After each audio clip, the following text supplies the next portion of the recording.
말씀을 아버지 하나님 대언할 때에 주의 거룩한 성령께서 역사하셔서 귀한 말씀을 바르게 증거할 수 있도록 은혜를 베풀어 주옵소서.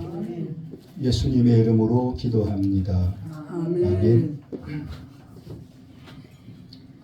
오늘 말씀은 서두에 이 말씀을 잠깐 전하고 다시 이제 본문의 말씀으로 넘어가겠습니다.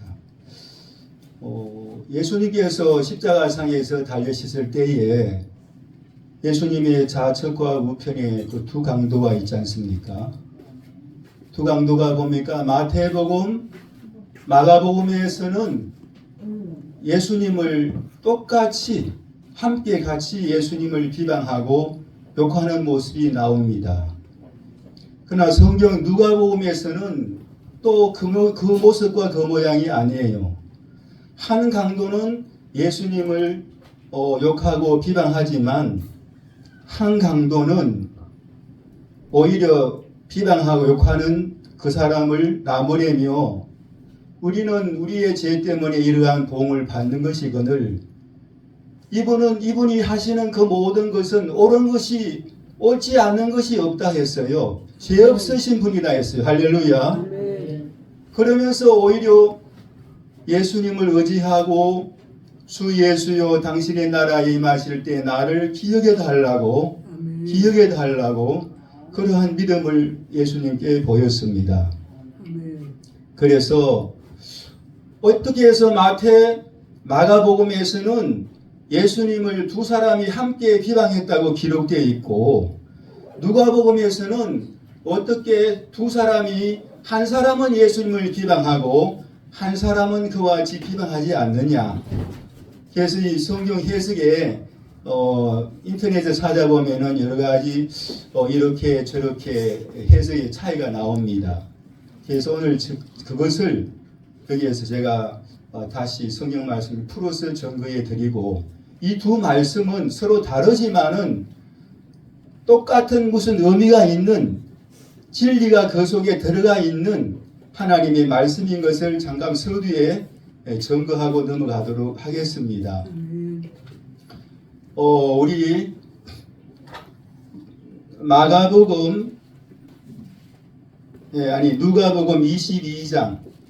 누가복음 22장 35절 말씀에서부터 보시면은 누가복음 22장 35절 말씀에서부터 보시면은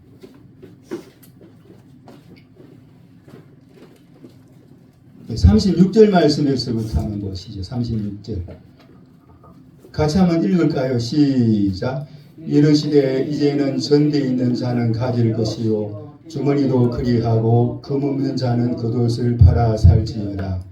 내가 너에게 말하노니 기록된 바 저는 불국자의 동료로 여김을 받았다 한 말이 내게 이루어져야 하리니 내게 관한 일이 이루어져 가매니라.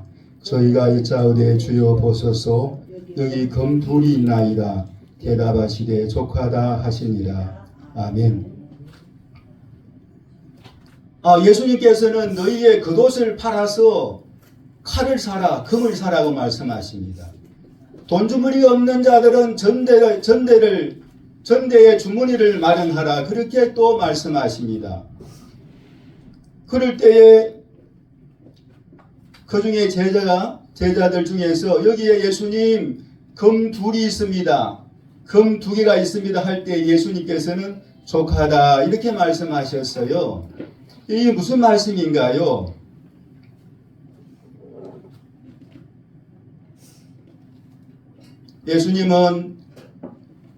예수님을 잡으러 온 사람들을 향해서 말고라는 종이죠. 귀를 쳐서 베어버렸습니다. 베드로가 그러죠. 베드로가 예수님의 제자 베드로가 말고의 종을 귀를 쳐서 베어버렸을 때에 예수님께서는 칼을 가지고 칼을 쓰는 자는 칼로 망한다. 금을 쓰는 자는 금으로 망한다.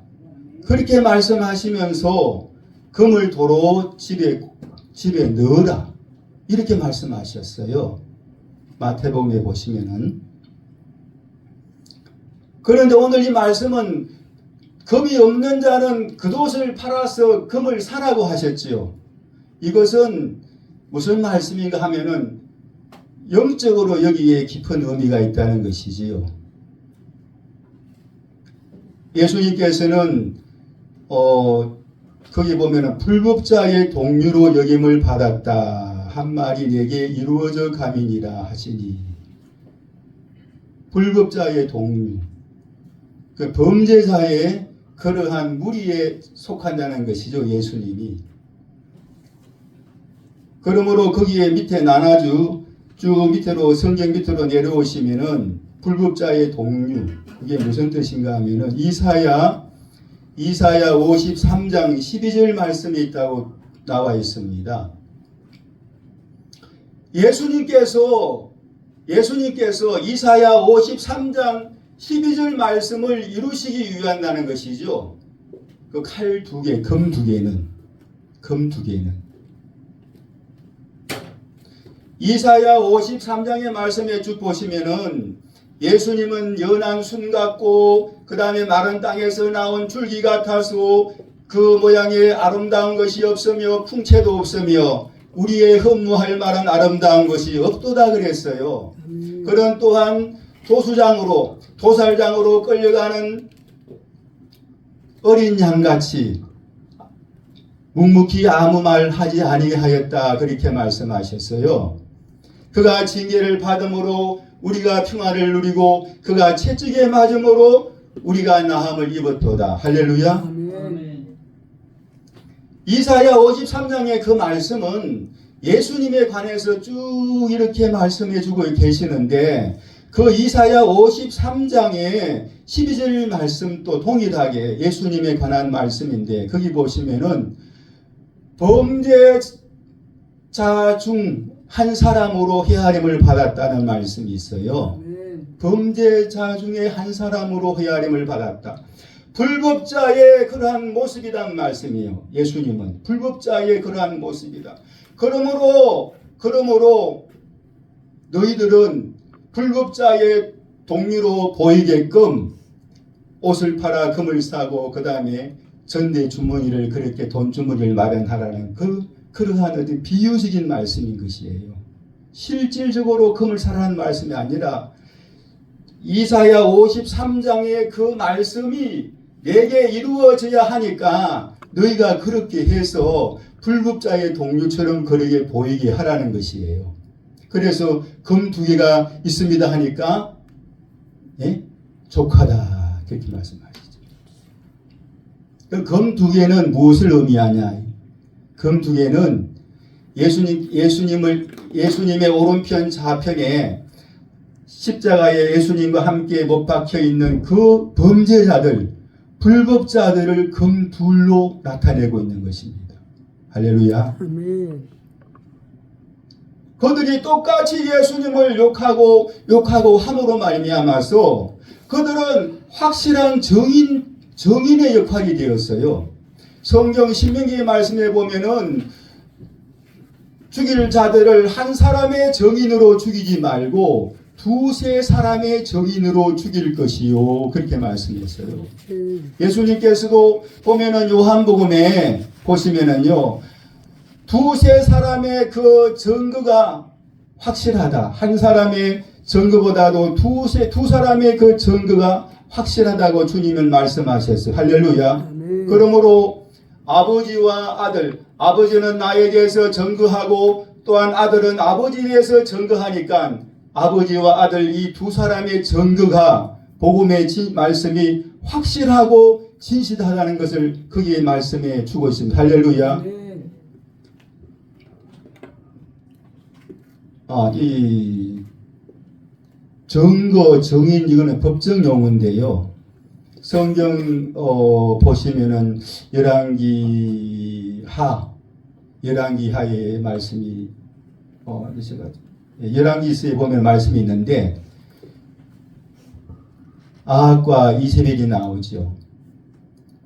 아합 왕이 나봇의 포도원이 참 탐이 나고 좋아서 나봇의 포도원을 자기 것으로 만들려고 나봇에게 이 포도원을 나에게 주라고 좋은 것으로 더 좋은 것으로 너에게 주겠다. 그리고 그 싫으면은 상당한 값을 치러서 그 포도원 값을 주겠다 그랬잖아요. 그랬더니 나봇이 하는 말이 왕에게 하는 말이요. 조상의 기업을 우리 열조의 조상의 기업을 왕에게 주는 것을 하나님이 금하실지어지니라. 하나님이 금하신다는 거예요. 그러니까 아합이 그것 때문에 저녁에 근심이 되고 밥도 잘 먹지 않습니다. 아내 이세벨이 보니까 왕의 모습이 정말 너무 나약하게 보이거든요.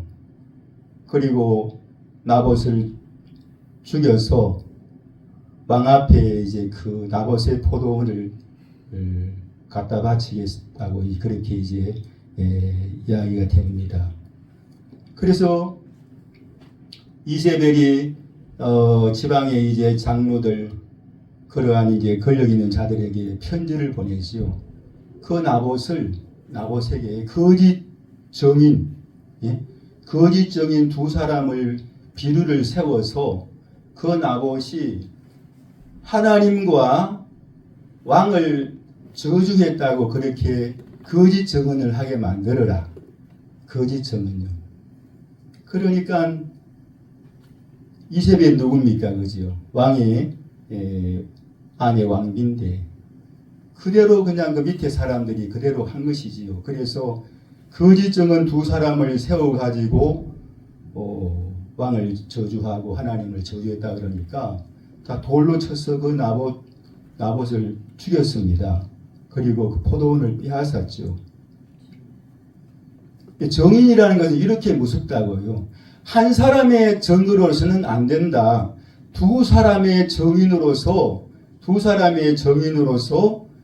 이와 같이 똑같은 말을 할 때 내가 봐서 나봇이 이 하나님을 저주하고 왕을 저주하는 걸 봐서 한 사람의 정인은 안 되는 거예요.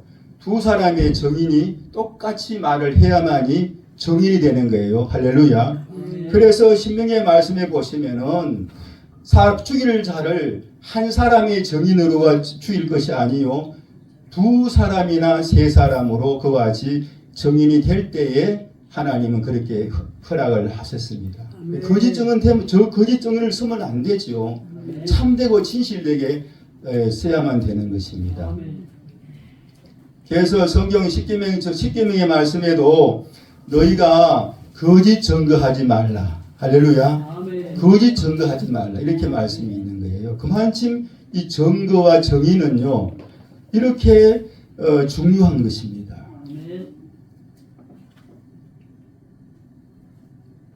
그러면은 십자가상에서의 이 두 강도 하나님을 두 사람이 똑같이 같은 말을 하면서 예수님을 저주하고 욕한 이 두 강도는 정인의 참된 정인이죠. 뭐 예수님도 그와 같이 죄인이라는 것이죠. 죄인이다. 예수님도 죄인이다 말이죠. 그렇게 자기들 입술로서 그렇게 고백을 하면서 당신이 그리스도이거든 그와 같이 너와 우리 자신을 구원하라고 한 백성들의 말처럼 그와 같이 이제 죄인의 모습으로 한 동류의 모습으로 죽어져 가는 이 예수님은 바로 이사야 53장 12절 말씀을 이루신다는 것이 할렐루야. 말씀을 이루시기 위해서 두 강도가 그와 같이 똑같이 정인의 모습으로 그와 같이 비방을 한다는 것이에요. 할렐루야.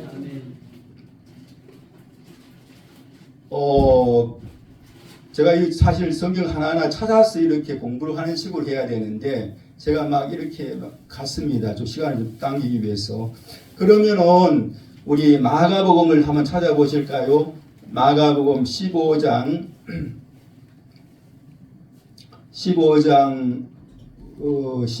우리 28절 마가복음 15장 26절 27절 28절에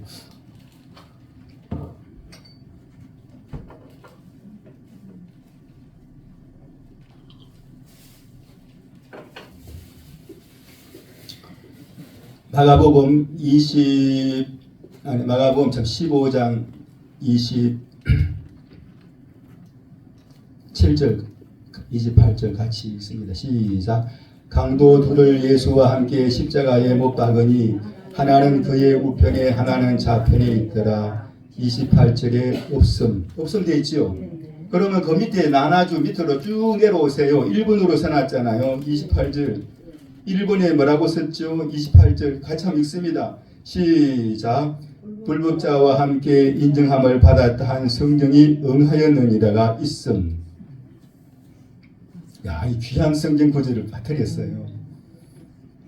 불법자와 함께 인정함을 받았다 한 성경이 응하였느니라. 이사야 53장 그 12절 말씀 응했다는 것이지요. 야, 놀랍습니다. 이게 이 귀한 것을 빠뜨렸어요. 이게 빠뜨리고 없음으로 했는데 또 다행히 밑으로 내려와서 나나주에 1번에 그와 같이 기록이 되어 있습니다.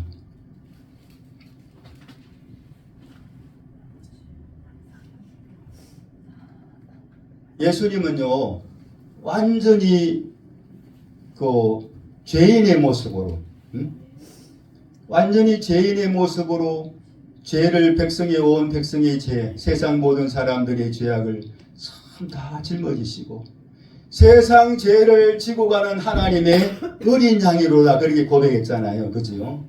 세례 요한이. 그와 같이 모든 죄를 지시고 그 시간에는 죄인의 모습으로 한 죄인의 모습으로 죽으시는 거예요.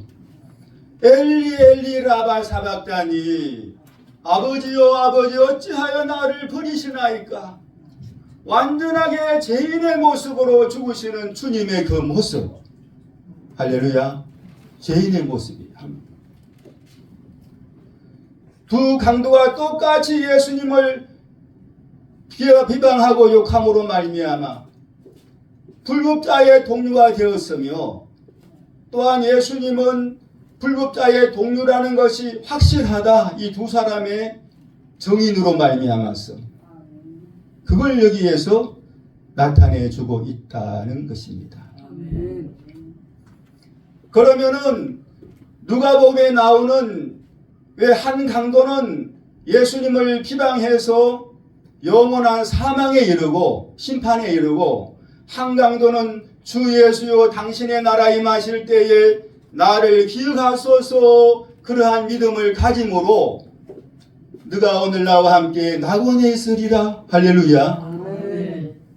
저는요 이 한 강도의 믿음이 참 대단하구나. 제가 이 들판을 걸으면서 말씀을 묵상하면서 야, 이 한 강도의 믿음이 너무너무 대단하고 아멘. 어떻게 저 무능하게 죽어져가는 저 피를 흘리고 처절하게 죽어져가는 저 사람을 어떻게 참 주님으로 그렇게 믿고 당신의 나라에 임할 때에 나를 기억해 달라는 그러한 믿음을 그 십자가상에서의 고통 속에서 그렇게 외치고 그렇게 도움을 청할 수 있을까?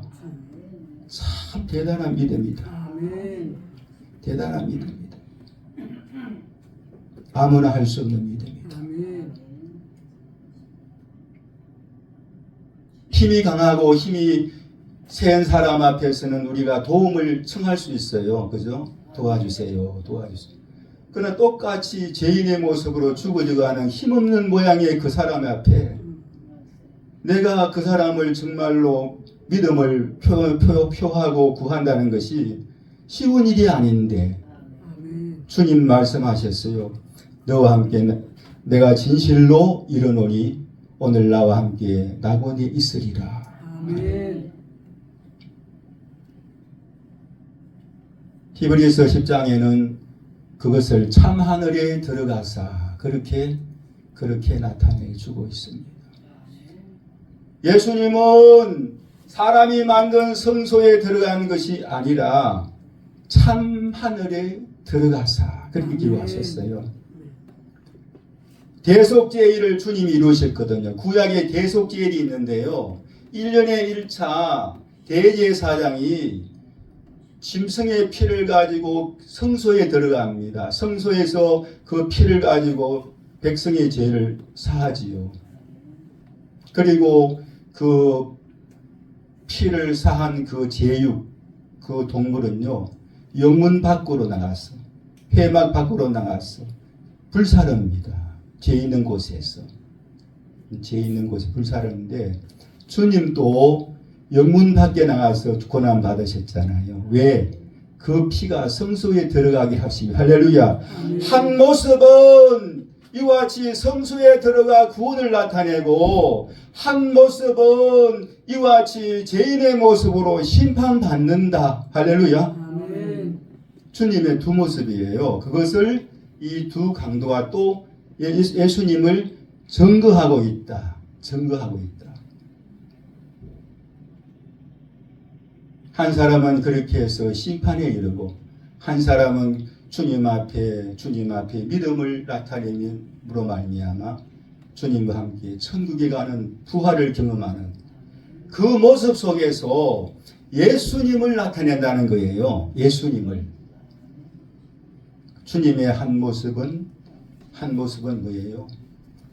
예수님의 보배로운 피는 성소에 들어가 죽지 않는 영원한 피가 아버지 앞에 드려지는 피, 영원한 살아있는 피. 할렐루야. 영원한 살아있는 피가 되셨어요. 그래서 계속적으로 우리가 예수님의 보배로운 피를 우리가 마음에 두면 이 피는 뭐예요? 지금 또 계속해서 ing라고 현재형으로 늘 주님의 보배로운 피가 우리의 심령 속에 살아계시는 거예요. 할렐루야.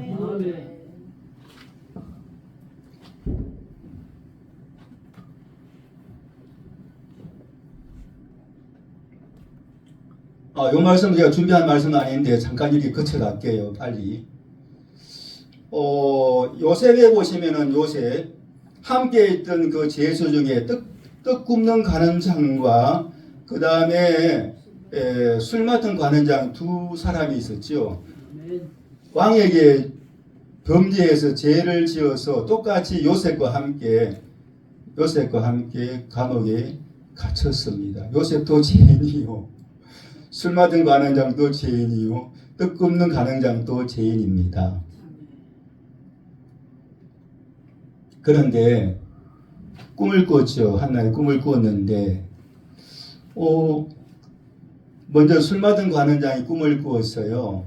꿈을 꾸었는데 내 앞에 나무가 있는데, 포도나무가 있는데, 가지가 세 가지가 있는데, 포도나무의 가지가 세 가지가 있는데, 거기에 꽃이 피고 열매 맺혀서 포도나무가 열렸다 그랬잖아요. 그것을 나중에 자기가 이제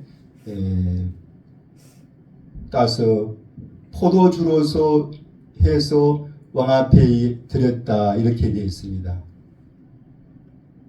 그러니까 요셉이 그 꿈의 해석을 세 가지는 3일이라 3일 안에 당신이 전직이 회복되어서 과거에 술 맡은 관원장처럼 왕 앞에 포도주를 드릴 것이다, 그렇게 예언했죠. 그렇게 예언한 거나 다름없습니다. 하나님 말씀을 해석해서 풀었습니다.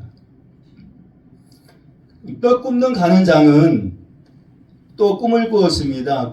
똑같은 같은 날에 꿈을 꾸었는데 이제 길하게 해석해 주는 것을 보고 자기도 꿈 얘기를 합니다. 나는 이런 꿈을 꾸었는데 꿈에 내 머리 위에 떡광줄이 3개가 있는데 그 흰 떡에 새들이 와서 그 떡을 막 먹더라, 이 꿈을 꾸었습니다. 그러니까 요셉이 그 꿈을 해석을 하죠. 떡광줄이 3개는, 내 머리에 있는 떡광줄이 3개는 3일이라. 3일 안에 바로가 당신의 목을 끊고 나무에 달리니 당신이 죽을 것이다. 그렇게 이야기를 심판받을 것이다. 죽을 것이다. 그렇게 이야기를 했습니다. 봐요. 포도주는 왕 앞에 들려 올려가고 떡이라는 것은 사람의 몸을 또 나타내고 있는 것이에요. 그것은 심판받는다. 요셉과 함께 있던 그 죄인들은요, 또 자기 자신들을 나타내 주고 있습니다만은 요셉을 또 나타내 주고 있거든요. 요셉을 나타내 준다. 요셉의 한 모습은 뭐예요? 죄가 없는데 죄인의 모습으로 그냥 팔렸잖아요. 그죠? 은 20에 팔리고 예수님도 은 30에 팔리셨잖아요. 그리고 종으로서 그와 같이 이제 생활하다가 나중에는 신임을 받고 또 이제 그렇게 잘 지냈는데 시위대장의 아내의 그 강교한 억울한 누명을 쓰고 또 죄인의 모습으로 감옥에 들어가게 됩니다. 그 다음에 감옥에서 한 3년간 정도 있었어요. 감옥에서는. 하여간 요셉은 감옥에서의 그 3년간 그 세월을요, 성경 10편에 쭉 말씀해 보면은 요셉은 쇠고랑을 차고 결박당한 그 모습으로 쭉 이렇게 표현하고 있거든요. 그래서 요셉의 죽음을 거기에서도 나타내고 있어요. 요셉의 죽음은 예수님의 죽음이지요. 예수님도 3일 동안 내가 무덤에 있겠다.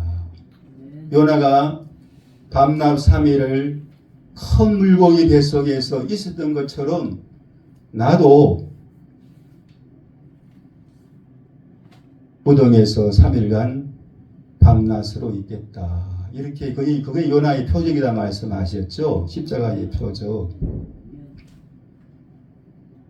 그래서 요셉은 한 모습은 완전히 죽어지는 모습, 그죠? 그리고 난 다음에 3년 후에 이제 바로가 불러서 꿈을 해석해서 요셉이 정말로 하나님의 은혜로 그 나라의 총리 대신이 되어지고, 할렐루야. 그 다음에 또 말씀해 보니까 바로의 아비가 되었다고 그런 표현이 있어요. 바로의 아비를 삼으사. 영적으로 바로보다도 더 높은 자가 되었습니다. 할렐루야. 바로의 그 넓은 나라의 모든 통치권을 다 부여받았습니다. 예수님도 부활하셔서 하늘과 땅의 모든 권세를 내게 주셨다고 하셨어요. 할렐루야. 그래서 요셉의 그 일생은요, 예수님하고 너무너무 흡사한 거예요. 너무너무 비슷하고 같은 걸 거기에서 나타내주고 있습니다. 그러니까 그 요셉을 통해서 뭡니까?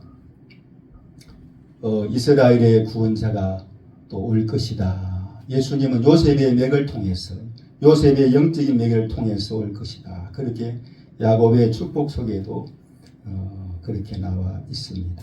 아멘. 예수님은 유다의 그러한 맥이 하나 있고 보이는 맥이고, 요셉의 지파의 맥은 보이지 않는 멜기세덱의 반타를 쫓아 영원한 대제사장이 되신 예수님, 할렐루야. 아멘. 그가 바로 예수님도 멜기세덱의 반차를 쫓아 영원한 대제사장이 되셨어.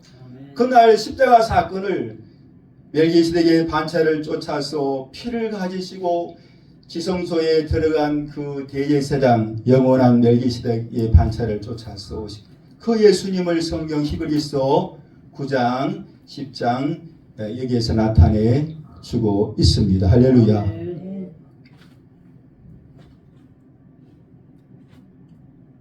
말씀이 잠깐 딴 방향으로 갔네요.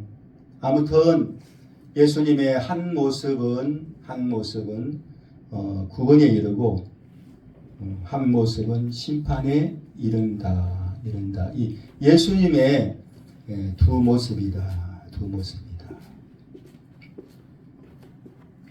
예수님의 이러한 두 모습은 말씀의 두 모습과도 같습니다. 예수님께서 요한복음 10장에서 나는 버리는 권세도 있고 다시 얻을 권세도 있다고 말씀하셨어요. 버리는 권세는 죽어져가는 권세, 십자가의 권세, 예수님의 피의 권세를 나타내고 다시 얻을 권세는 부활의 권세, 성령의 권세를 나타냅니다. 할렐루야. 아멘.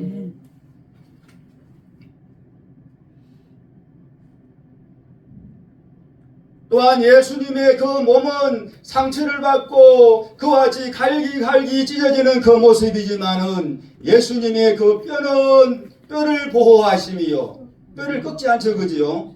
예수님의 뼈는 그대로 보존되지요.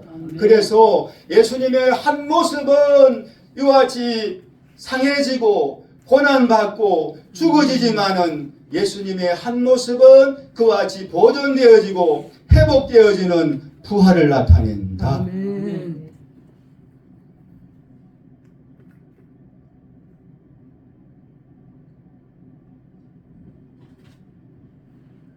누가복음 5장에서 보면은요. 누가복음 5장에서 보시면은 깊은 데로 가서 그물을 던져라 그렇게 말씀하시지요. 거기에 보면은 그물이 바닷속에 들어가 깊은 곳에 들어가 고기를 잡는데 2배 가득 차게 되었더라. 근데 그물이 찢어지는지라 모든 것을 버리고 예수님을 쫓았다 그랬어요. 거기는 십자가, 그물이 찢어지는 그물은 말씀이에요. 성경식.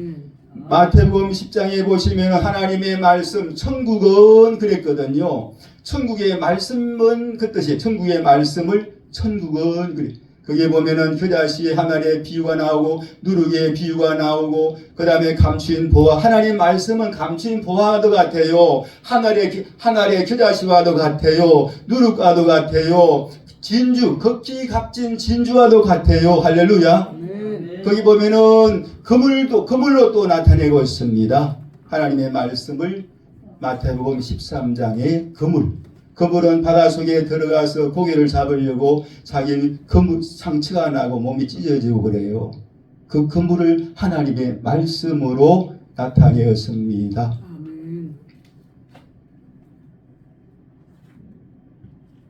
솔로몬 성전에 보시면은 솔로몬 두 기둥이 있죠. 솔로몬 성전의 큰 성전 두 기둥에 보시면은 그 기둥머리에 곰같이 둥근 머리가 있고요. 거기에 사슬과 그물이 이렇게 있습니다. 거기에도.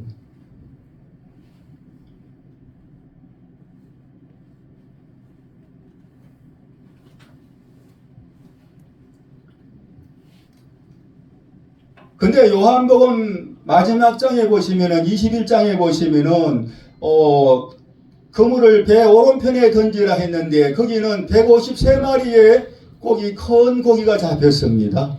근데 거기는 그물이 찢어지지 아니하는지라 하셨어요. 할렐루야. 그것은 예수님께서 부활하신 후 세 번째로 나타나셔서 하신 그러한 이적과 능력인데요. 그것은 부활.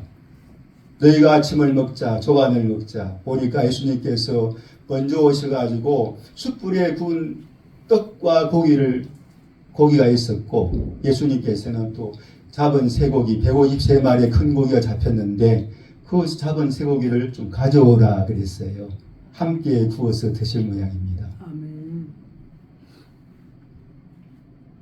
거기는 그물이 찢어지지 아니하였더라 했습니다. 할렐루야. 아멘. 찾아보세요. 지금 다 하나하나 찾아서 이렇게 해야 되는 시간 관계상. 그러면 그물이 찢어지는 것은 예수님의 십자가, 죽어져가는 십자가 피의 권세를 나타내고 그와 같이 그물이 찢어지지 아니한 것은 회복의 역사를 나타낸다. 그래서 베드로를 부르실 때는 성경에 보니까 그물을 던질 때에 베드로 사도를 제자로 부르셨고 요한을 부르실 때는 그물을 요한이 키울 때에 예수님이 부르셨어요. 그래서 베드로를 십자가로 대표로 나타내고요. 요한을 부활로 나타냅니다. 할렐루야. 아멘. 목사님 몇 시까지 했죠?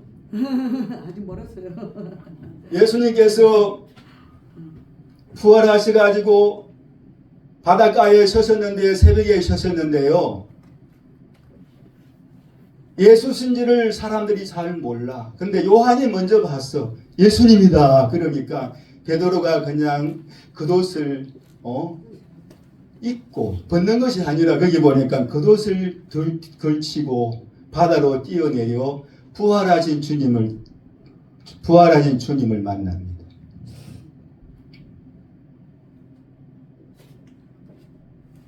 요한이 먼저 봤지만 베드로가 예수님께 먼저 나아가서 부활하신 주님을 그와 같이 만났던 것입니다. 할렐루야. 네. 그 부활은 바로 십자가를 나타낸다는 것을 거기에 나타내주고 있는 거예요. 좀 어렵죠, 말이요. 아니, 예수님을 먼저 배에서 먼저 예수님을 보았는데, 아니, 요한이 먼저 보고 예수님이다 그랬는데, 뛰어내리기는 베드로가 먼저 뛰어내려가지고 예수님을 먼저 만나거든요. 보기는 누가 먼저 봤어요? 요한이 먼저 봤죠. 그 다음에 예수님이 부활하셨을 때에 베드로와 요한이 예수님을 보려고 이제 막 다름질합니다. 다름질하는데 처음에는 똑같이 이렇게 출발을 했습니다. 근데 요한이 예수님의 부활의 무덤가에 가서 들어가지 않아요. 신기하게 들어가지 않고 있는데 나중은 베드로가 예수님 그 부활의 현장에 도착을 합니다. 여기에도 똑같이. 그럼 예수님의 그 부활은 그 속에 무엇이 있다? 십자가가 그 속에 계신다. 아멘. 그걸 암시하고 있다는 거예요. 아멘. 그러한 막 다름질하고 경주하는 구약성에 또 그런 말씀이 있는데 신약성에 한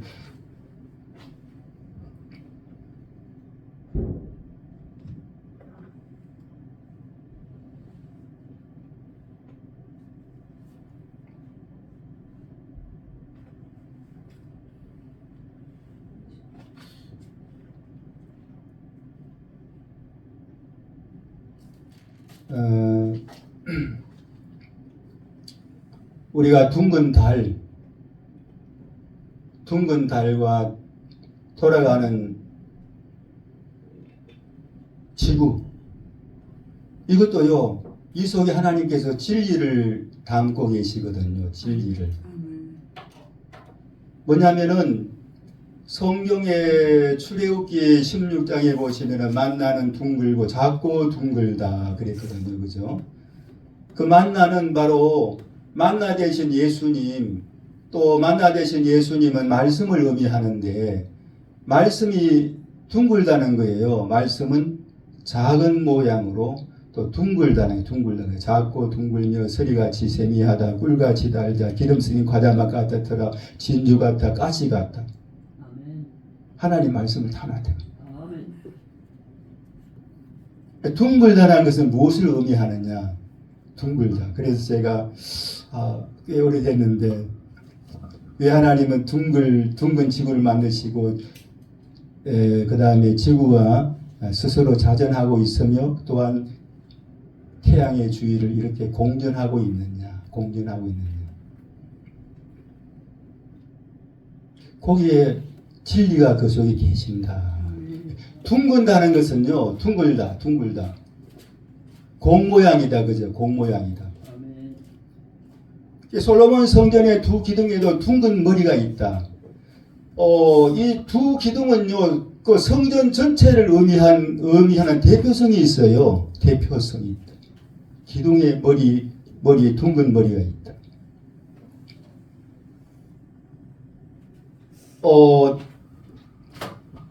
이렇게 한번 보세요. 둥글게 그어보세요. 이렇게 그어보면은 내가 앞으로 가는 듯 하나, 앞으로 가는 듯 하나, 어디로 가는 게 뒤로 가죠. 뒤로 왔죠. 앞으로 가는 듯 하나, 다시 시작 지점으로 다시 돌아왔어요. 앞으로 가는 듯 하나, 시작 지점으로 다시 왔어요. 다람쥐가요, 그 다람쥐 집에서 회전판을 막 굴리는 모습을 보셨을 거예요. 다람쥐 자기는 앞으로 가려고 막 이렇게 하는데 앞으로 가는 것이 아니라 제자리 걸음만 계속 하고 있는 거예요. 돈다는 것은 제가 왜 이 말씀을 드리냐면요.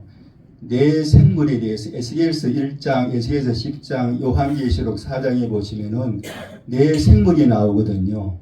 이 내 생물은 하나님의 말씀, 하나님의 말씀을 대표하고 있어요. 하나님을 대표하고 있고 성령을 대표하고 있는 내 생물인데 그걸 제가 이제 이렇게 연결해서 말씀을 잠깐 전할게요. 그래서 거기 보면은 그 에스겔서 요거는 이제 내가 나중에 다시 말씀드리고 에스겔서가 아니라 요한계시록 4장으로 가죠. 요한계시록 4장.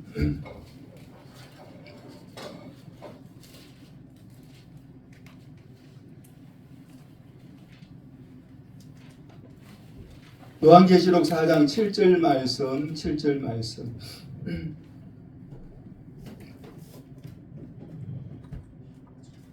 네, 6절 7절 같이 한번 읽죠. 6절 7절 시작. 보좌 앞에 수정과 같은 유리 바다가 있고 보좌 가운데와 보좌 주위에 네 생물이 있는데 앞뒤에 눈이 가득하더라. 그 첫째 생물은 사자 같고 그 둘째 생물은 송아지 같고 그 셋째 생물은 얼굴이 사람 같고 그 넷째 생물은 날아가는 독수리 같은데 네 생물이 각각 6날개가 있고 그 안과 주위에 눈이 가득하더라. 그들이 밤낮 쉬지 않고 이르기를. 아멘. 이 네 생물은요, 사자, 소, 송아지죠. 사자, 송아지, 사람, 독수리는요, 마태, 마가, 누가, 요한복음 이렇게 사복음을 나타내주고 있어요. 사복음을 나타내주고 있다. 네, 그것보다도 여기 볼까요? 그거 다시 설명해 드릴게요. 5장 6절 말씀. 5장 6절 말씀을 다시 한번 보세요. 5장 6절 말씀. 시작. 내가 또 보니 보좌와 네 생물과 장로들 사이에 어린 양이 섰는데 일제히 죽임을 당한 것 같더라. 7뿔과 7눈이 있으니 이 눈은 온 땅에 보내심을 입은 하나님의 7영이더라. 아멘. 7뿔이 있다는 것은 어린 양이 7뿔이 있다는 것은 뭐예요? 7이라는 것은 완전수를 의미하죠. 완전한 수. 근데 7뿔이 있다는 것은 뿔은 권세와 능력을 나타내고 있는 거예요. 완전한 하나님의 능력, 그걸 나타내고 있는 거예요. 할렐루야. 7뿔이 있다는 것은 강력한 어떤 권세와 힘, 강력한 권세와 힘, 어린 양 예수님이 강력한 능력과 힘이 계신다. 그걸 나타내고 있고요. 그 뒤에 보니까 7눈이 있더라. 이 7눈은 온 땅에 보내심을 입은 하나님의 7영, 하나님의 성령을 나타낸다. 하나님의 성령이 7영으로 그와 같이 되었으니 완전한 하나님의 성령의 능력, 강한 성령의 능력을 어린 양이 7눈으로 나타내고 있는. 할렐루야. 하나님은요, 우리와 같이, 우리는 눈이 2개잖아요. 눈이 2개더라도 먼 것은 보이지 않고 또 가까운 것은 잘 보이지 않아요. 하나님의 눈은 이와 같이 7눈, 7뿔로 나타내고 있어요. 통찰력을 나타내는, 보이지 아니하시는 것이 없고 바다 깊은 곳이라도 볼 수 있으며 아무리 먼 곳이라도 볼 수 있으며 우리의 마음 심령까지라도 꿰뚫을 수 있는 하나님의 영, 성령. 할렐루야. 그런데 이 생물들이 안과 밖으로 눈이 가득하더라. 이 생물들 이게 보니까 6절 말씀에 보니까 6절 말씀 끝에 보니까 생물이 있는데 앞뒤에 눈이 가득하더라. 8절 말씀에 봐도 그 안과 주위에 눈이 가득하더라. 이 생물들은 하나님께서 창조하시고 만드셨겠죠. 이러한 모양으로. 그런데 거기에 하나님의 어떤 힘과 능력과 권세를 거기에 부여하고 계셔요. 이 생물은요. 하나님께서 그와 같이 이 생물을 타고 또 나르시는 장면이 시편과 사무엘서에도 기록되어 있는데요. 그룹을 타고 나르심이요. 하나님께서 바람 날개를 타고 하늘 높이 떠셨도다. 할렐루야. 바람 날개, 날개 있죠. 날개. 그룹. 에스겔서 1장과 10장에서는 이 네 생물 얼굴 모양이 똑같아요. 같은데 거기에는 그룹으로 또 나타내고 생물로도 또 나타내요. 순수가 이렇게 좀 바뀌고 그 다음에 요한계시록 4장의 생물은 날개가 6인데 에스겔서의 생물은 날개가 4개, 날개가 4개로 나와요. 한 생물당 날개를 말하는 거예요. 근데 그 대신 날개가 2개가 없지만 그 대신 바퀴가 있는 것으로도 설명해 주고 있거든요. 바퀴. 요한계시록 4장에서는 생물에 대해서 그 밑에 바퀴가 없는데 에스겔서에는 바퀴가 생물과 함께 그와 같이 움직이는 모습을 보여주고 바퀴 위에 바퀴 안에 또 바퀴가 있다. 에스겔서 10장의 말씀에 보시면은 그 바퀴는 도는 것이다. 그렇게 나와 있어요. 할렐루야. 돈다 돌아. 바퀴는 도는 것이다. 하나님의 말씀은 돈다는 진리가 있는 거예요. 하나님의 말씀은 둥글다는 진리가 있는 거예요. 자, 그렇다면은 왜 사자로 그와 같이 마태복음인가? 마태복음을 사자복음이라 그러거든요. 그것은 마태복음의 그 족보에 보면은 아브라함과 다윗의 자손 예수님, 다윗의 왕권을 가진 예수님이다. 그래서 유대인의 왕으로 오신 분이란 말씀이에요. 마태복음에 보시면은 동방박사들이 유대인의 왕으로 오신 분이 어디 계시뇨? 그렇게 했어요. 왕으로 이 땅에 사자는 땅에서의 왕입니다. 짐승 중에서의 왕입니다. 할렐루야. 그러므로 사자로 나타내고 있는 거예요. 마태복음에서는.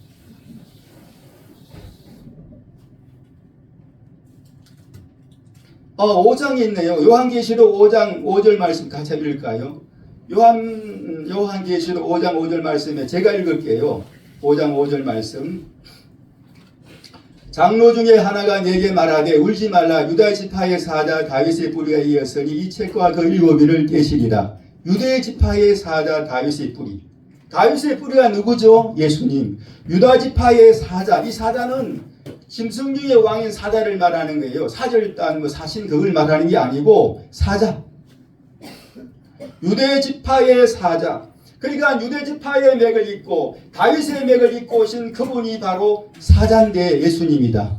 마태복음 확실하죠. 할렐루야. 아멘. 그럼 소, 예? 예수님을 말씀을 또 소로 이렇게 나타내고 있는데 생물들이 또 소 한 면, 얼굴이 4면이에요. 한 면, 2면 동서남북으로 얼굴이 한 면, 2면, 3면, 4면인데 하나님의 말씀을 한 면으로서는 다 설명할 수가 없는 거예요. 그래서 4면으로 나타낸다. 그래서 하나님의 성경 말씀도 마태복음 하나로서는 다 나타낼 수가 없는 거예요. 마태, 누가, 요한, 마태, 마가, 누가, 요한 복음을 통해서 나타낸다는 거예요. 할렐루야. 아멘. 그 다음에 소는 마가복음의 성경에 보시면은 인자는 섬김을 받으려 온 것이 아니라 섬기려 하고 모든 사람의 대속물로 주류함이니라. 소는 모든 것을 다 같이 어린 양처럼 다 이와 같이 번제와 화목제로 드려지고 안전하게 이와 같이 순종을 하면서 소는 순종하잖아요, 주인에게. 그와 같이 대속물로 오신 예수님을 잘 표현해주고 있다. 마가복음에서는 또한 종의 모습으로 오신 예수님을 나타내주고 있어요. 종에는 족보가 없어요. 마가복음에는 족보가 없지요. 누가복음에서는 인자로 오신 예수님, 거기는 손으로 많이 나타내요. 예수님께서 누가복음 4장에 말씀해 보시면은 일일이 환자들에게 다 손 얹어서 병을 치료해요. 또한 누가복음 차원에서는 보면은 나인성의 한 과부가 독주가 있었는데 죽었어요. 그 독주가 죽어서 이와 같이 관을 메우 나인성에서 나오니까 예수님께서는 청년아 관에 손을 대시고 청년아 내가 네게 말하노니 일어나라. 할렐루야. 야, 저 이 말씀을 계속 반복했어요. 일어나라. 청년을 나를 보고 그냥 일어나라. 손을 관에 대셨다. 누가복음 차원에서는 손으로 많이 이렇게 나타내주고 있습니다. 왜냐하면 인자 대신 사람의 얼굴로 나타낸 생물을 나타내기 때문에 그와 같이 손으로 많이 묘사되고 있다. 그 다음에 누가복음 마지막 장에 보면은 예수님께서 제자들과 함께 베다니로 이같이 나가셔서 베다니에서 제자들에게 이와 같이 손을 들어 축복하실 때에 하늘로 올리고 가시니 나와 있습니다. 할렐루야.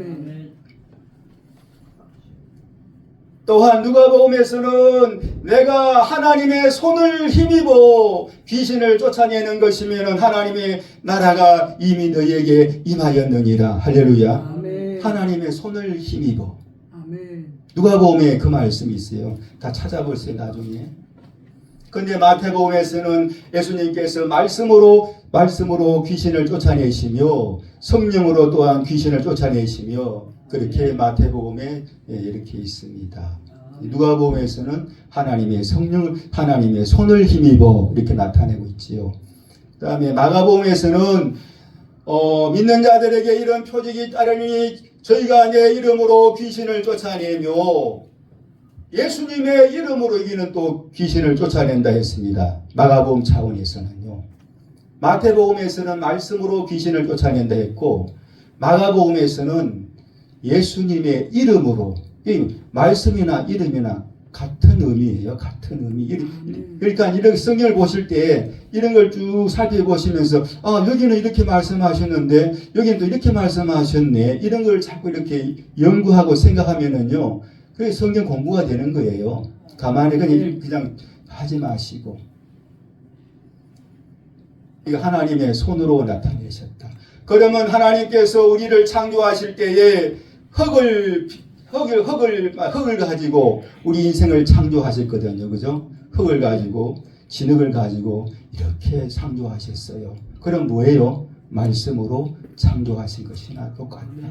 손으로 만드셔서 창조하신 것이나 말씀으로 하신 것이나 같다. 할렐루야. 아멘.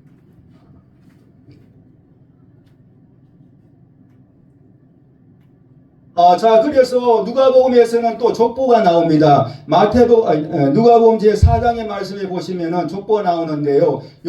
마리아의 남편 요셉에서 해가지고 헬리요, 그전 쭉 보면 아브라함이요, 쭉 가면은 이제 에녹이요, 쭉 가면은 거기에 아담이요, 하나님이요. 족보가 이렇게 쭉 올라가면서 사람의 족보를 나타냈습니다.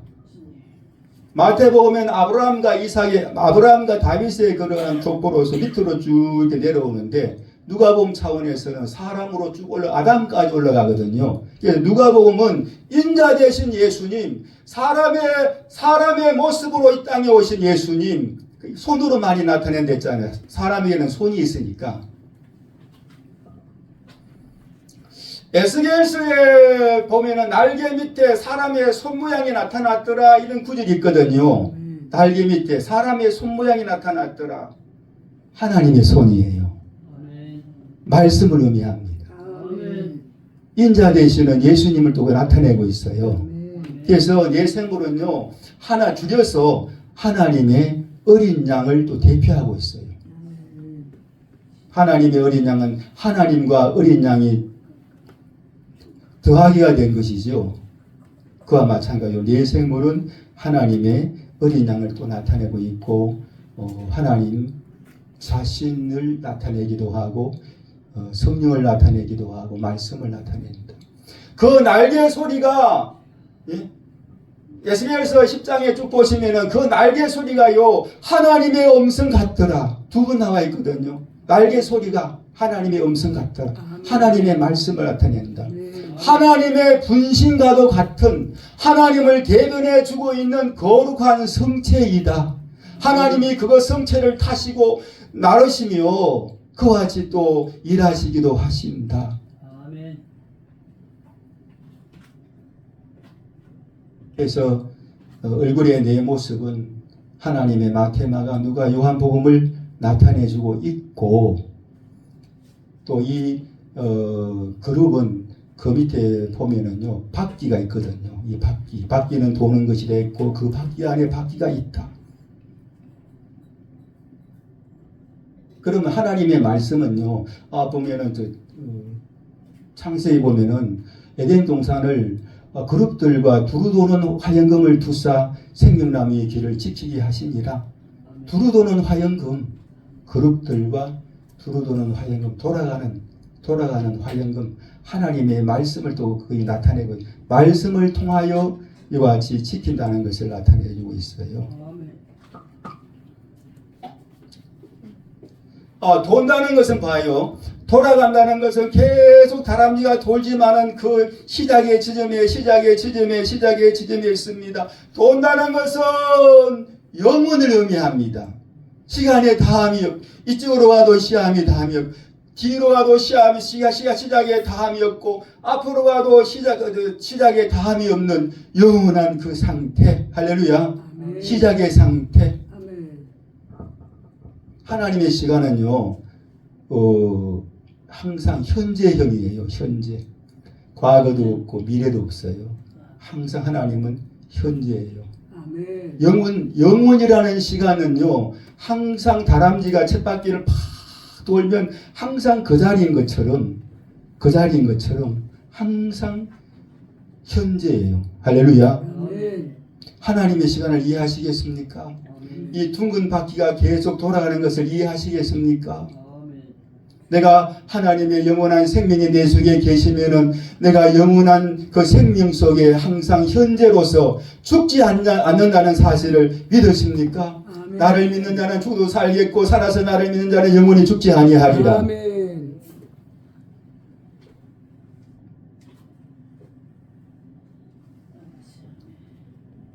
그래서요 또 이게 돈다는 것은 뒤로 후진한다는 말씀이에요. 그렇죠? 뒤로 후진한다.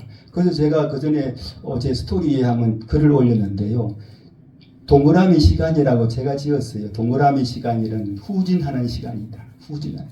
시간은 두 가지가 있는데 앞으로 전진하는 시간이 있고 후진하는 동그라미 시간이 있다. 과거로, S로, 시작으로 돌아간다. 하나님은 처음이죠. 그죠? 처음으로 돌아간다.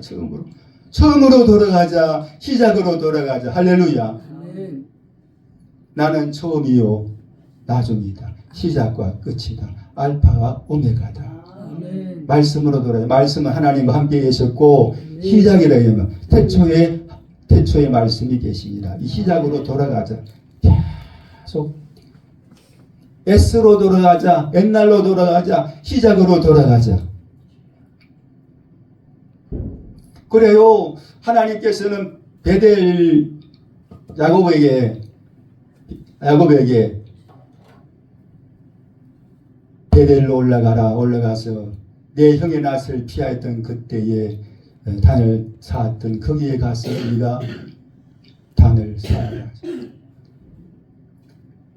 아니 형의 낯을 피해서 그와 같이 한 20년 세월이 지났는데요. 하나님께서 20년 세월 동안요 외삼촌 나반의 집에 고생하고 그렇게 했거든요. 근데 하나님께서는 옛날에 그와 같이 이제 형의 낯을 피해서 그와 같이 도망하던 그때에 거기서 단을 쌓았던 그걸 추억시키시면서 그 길로 돌아가서 거기서 단을 쌓아라. 할렐루야. 시작으로 돌아가는 것이에요. S로 돌아가라. 처음으로 돌아가라. 처음으로 돌아가라. 처음으로 돌아가라. 예수님은 시작이요 끝이요 처음이요 나중이시다. 말씀은 그와 같이 태초에 계신 분이다. 그래서 예수님을요 요한복음에 보면은 계속 나는 처음부터 너희에게 말하여 온 자다. 나는 처음부터 너희에게 말하여 온 자다.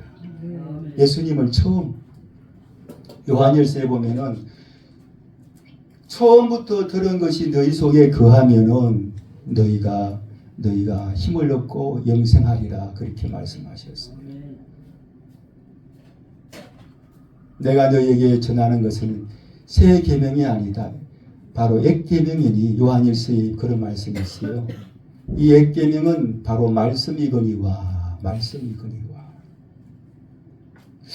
예수님이 요한복음에 보시면은 내가 너희에게 새 계명을 주노니 너희가 서로 사랑하라 하셨죠. 근데 이 서로 사랑하라는 것이 새 계명으로 주셨는데 요한일서에 보니까 내가 너희에게 새 계명을 쓰노니 이 새 계명이 아니다. 액계명이다. 예수님께서 과거에 살아있을 때에 주신 그 새 계명이다. 이 새 계명은 바로 액계명이고 액계명은 바로 새 계명이다. 우리가 과거로 돌아가서 S로 돌아가서 처음으로 돌아가는 것은 S로 옛날로 돌아가는 것이지만은 바로 그것은 새로운 계명이다. 할렐루야. 십자가와 부활이 있는데요. 십자가는 이와 같이 액계명을 나타내고 부활은 새 계명을 나타내요. 새 말씀. 그러나 부활의 차원에서 보면은 십자가는 이미 지나간 3일 지나간 과거죠. 과거입니다. 그러나 새 계명이라는 것은 바로 그 액계명이다.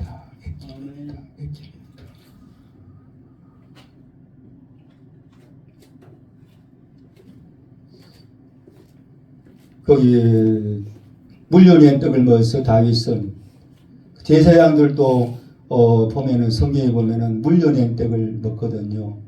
일주일에 안식일 날에 새 떡을 드리면서 떡을 물려낸 떡을 제사장들이 먹었어요. 하나님 앞에 진설 일주일에 한 번씩 안식일 날에 하나님 앞에 새 떡을 12개의 그 떡을 구워서 그 진설떡이라고 하나님 앞에 베풀어서 드린다는 그 떡을 제사장들이 먹었다고요. 물려낸 떡을 먹었다고요. 옛떡, 물려낸 떡, 과거의 떡을 먹었다는 거예요. 그 과거의 떡은 뭘까요?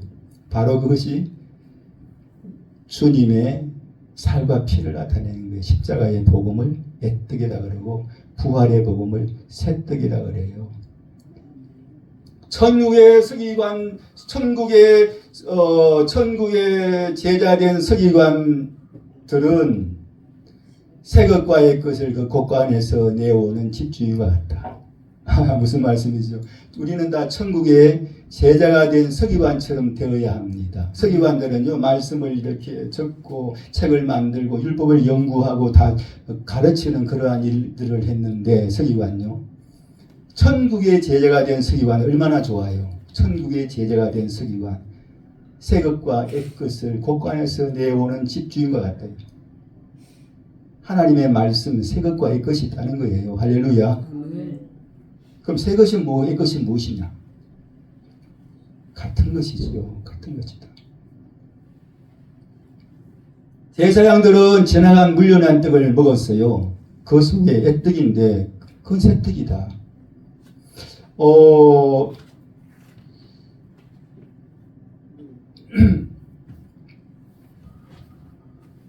그 다음에 그 성경에 만나를 먹이실 때에 주님께서는 제7일 날에는 안식일 날에는 만나가 내리지 않고 6일 날에 만나를 갑절로 주셨어요.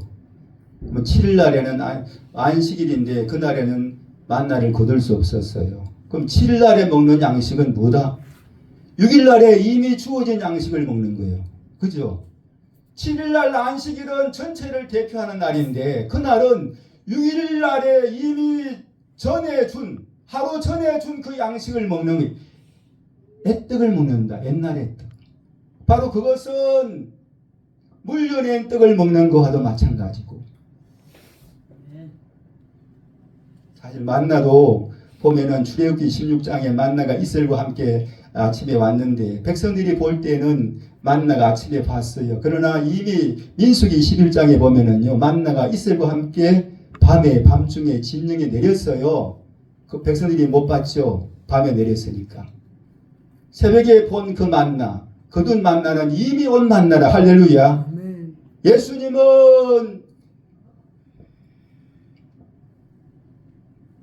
아버지의 품속에서 말씀으로서 아버지의 독생하신 하나님으로서 아버지의 품속에 있었어요. 바로 그러므로 태초에 아버지와 함께 아버지의 존재가 시작하기 할 때부터 예수님의 존재는 아버지의 품속에 독생하신 분으로 계셨어요. 아멘. 예수님 말씀에 바로 말씀은 태초 가장 아버지와 함께. 그러므로 우리는 S로 돌아간다는 것은 시작으로 돌아간다는 것을 의미하고, S로 돌아간다는 것은 말씀으로 돌아간다는 걸 의미하고, 십자가로 돌아간다는 걸 의미합니다. 할렐루야. 아멘. 기도하시겠습니다.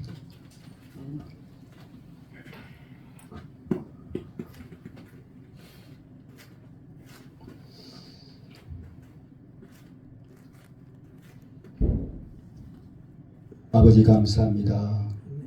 레위 25장 20절 말씀에서부터 보니까 안식년에 너희가 곡식을 심지 않고 추수를 못하면 어떻게 우리가 살까? 그 걱정하지 말라.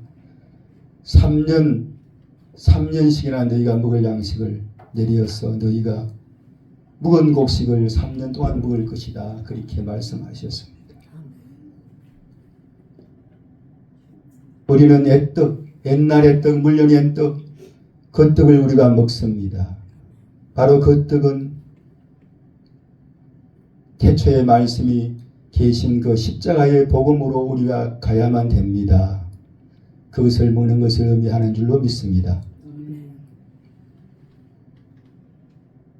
그러나 주님께서는 요한복음의 마지막 장에서 이미 떡과 고기를 구워 놓으시고 또 새 고기를 잡아왔을 때 새 고기도 가져오라 하셨습니다. 떡을 구워 놓으시고 생선 구워 놓으신 것은 옛떡을 의미하며, 또한 지금 잡은 고기를 가져오라는 것은 새 떡을 의미합니다. 함께 먹게 된 줄로 믿습니다.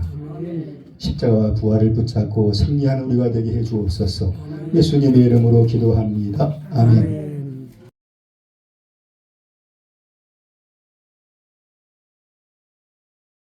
을 통해서도 주님 앞에 고백합니다.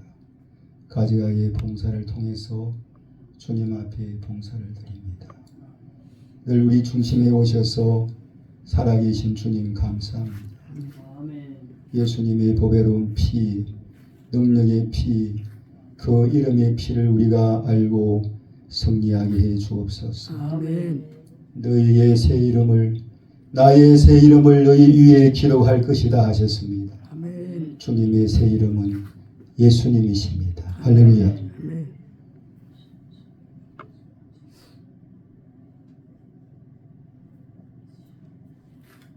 주님은 이긴 자 된 야곱에게 다시는 이스라엘이라 부르지 않겠고, 다시는 야곱이라 부르지 않고 이스라엘이라 부르리라 말씀하셨는데, 주님은 그 뒤에도 계속 야곱아 부르십니다. 야곱의 하나님으로 그 도움을 삼는 자는 아버지의 영혼이 아버지의 멸망치 않고 새 힘을 얻게 될 줄로 믿습니다. 아멘. 야곱의 하나님으로 도움을 삼으라고 시편에서 말씀해 주고 계시고, 나는 아브라함과 이삭과 야곱의 하나님이라고 또한 말씀해 주고 계십니다. 아멘. 왜 하나님은 이스라엘 이름을 쓰지 아니하시고 계속 야곱의 이름을 쓰고 계십니까? 바로 나의 그 새 이름은 옛 이름이다. 그것을 말씀해 주고 있습니다. 새 이름 속에 옛 이름이 있고 옛 이름 속에 새 이름이 있는 사실을 믿게 하여 주시고, 예수님의 그 새 이름, 우리 위에, 우리 머리 위에 기록될 그 예수님의 새 이름은 요셉에게 미리 태어나기 전에 주신 예수님의 그 옛 이름이 새 이름인 것을 믿게 해 주옵소서. 할렐루야. 아멘. 우리는 영원한 주님을 찬양합니다. 아멘. 예수님의 이름이 영원한 이름이며 변하지 않는 이름이며 아멘. 영원한 우리의 새 이름인 줄로 믿습니다. 아멘. 오늘 귀한 예물을 감사합니다. 축복해 주옵소서. 아멘. 축복해 주옵소서. 아멘. 축복해 주옵소서. 아멘. 예수님의 이름으로 기도하옵나이다. 아멘. 아멘. 지금은 우리 주 예수 그리스도의 은혜와 하나님 아버지의 사랑하심과 성령의 인도하시고 내주하시고 충만케 되는 역사가 오늘 아버지 앞에 드려진 모든 우리 믿음의 성도들의 헌신과 그 생활과 삶 속에 또한 참복된 교회 위에 영원토록 함께 계시기를 예수님의 이름으로 축원하옵나이다. 아멘.